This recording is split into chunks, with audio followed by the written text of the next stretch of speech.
নমস্কার বন্ধুরা, তোমরা যে যেখান থেকে আমার ভিডিওটা দেখছো আশা করছি তোমরা সবাই ভালো আছো। আমিও ভালো আছি। তো দেখো, এখন আমি মাসকাবারি জিনিস মানে মুদিখানার জিনিসগুলো লিখে দিচ্ছি। সমস্ত শেষ হয়ে গেছে, তাই আনার জন্য একটা খাতার মধ্যে আমি লিখে দিচ্ছি। তো নিয়ে আসবে। চলো বন্ধুরা, আজকে আমি মাসকাবারি জিনিসগুলো সব লিখে দিয়েছিলাম, তোমরা দেখেছো। ওগুলো আজকে আমি আনবক্সিং করবো, তোমরা দেখতে থাকো। কি কি এনেছি, মাসের শেষ হয়ে গেছে, সমস্ত কিছু জিনিস এনেছি, সব কোটে কোটে ঢেলে রাখি, তোমরা দেখতে থাকো। তো এই দেখো, এবার আমি জিনিসপত্রগুলো নিয়ে চলে এসছে।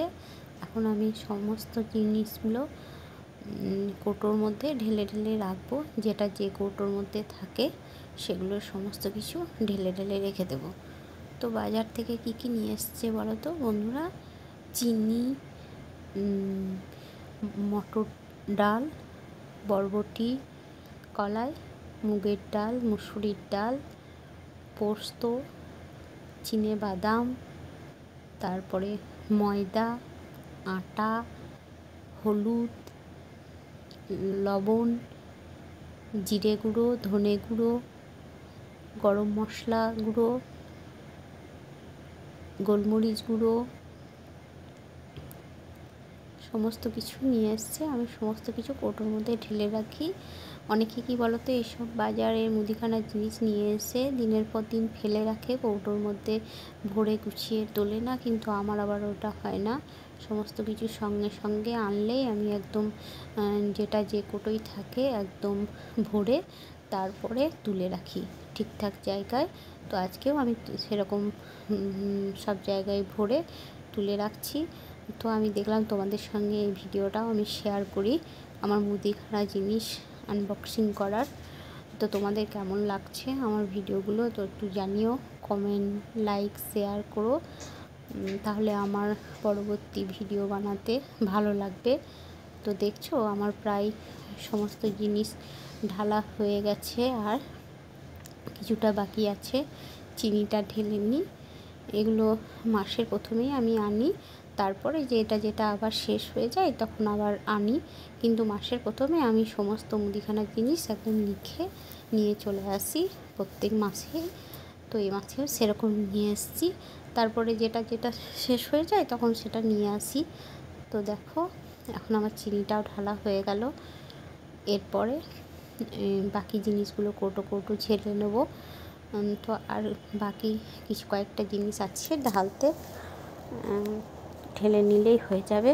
আর এই কৌটোগুলো দেখছো, কাচের ভিতরে থাকে তো বলে খুব একটা তেল চিটে বসে না। কারণ রান্নাঘরে এমনি যদি খোলাতে থাকতো তাহলে তেল চিটে বসে যেত।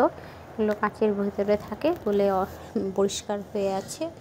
যখন যেটা পরিষ্কার ময়লা হয়ে যায় সেটা পরিষ্কার করে দিই একটু সার্ফ দিয়ে। তো এখন এই দেখো, আমার সমস্ত জিনিসগুলো আর প্রায় ঢালা কমপ্লিট। এখন আমি যেখানে জিনিস সেখানে রেখে চলে আসব। এটা আমি মুসুরির ডাল ঝাড়ছি। মুসুরির ডালটা 500, তো একটা কৌটো ধরলো না, একটু পড়ে গেল নিচে। যাই হোক, আমি পরে পরিষ্কার করে নেব, তুলে নেব। এখন বাকি জিনিসগুলো আমি সব তুলে রাখি। তো দেখছো তো, এটা ভিডিওটা খুব একটা কাছে থেকে হয়নি, কারণ এই ভিডিওটা আমার শাশুড়ি মা করে দিচ্ছিল বলে একটু ক্যামেরাটা নিচের দিকে নেমে গেছে।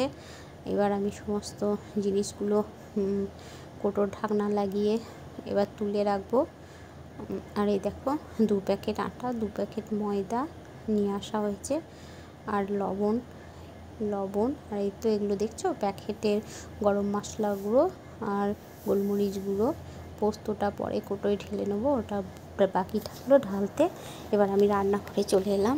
জিনিসগুলো যেখানে থাকে সেখানে আমি রেখে দিচ্ছি। রান্নাঘরেই থাকে, তাহলে আমার রান্না করার সময় নিতে সুবিধা হয়। তো সমস্তগুলো আমি এখন ঢুকিয়ে রেখে দিলাম।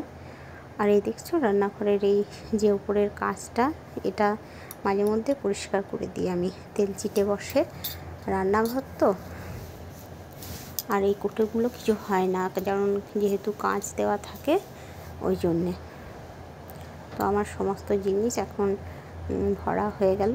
এবার আমি আটা আর ময়দার প্যাকেটটা, যেখানে আমার আটা আর ময়দা থাকে, সেই কৌটোর মধ্যে এখন ভরে রেখে দিলাম। যখন আমি ব্যবহার করব তখন আমি বের করে নেব। তো বন্ধুরা, আজকের মতো এইটুকুই। টাটা। পরের ভিডিওর জন্য তোমরা ওয়েট করো। Tata, bye bye. সুস্থ থাকো, ভালো থাকো সবাই। Tata, bye bye.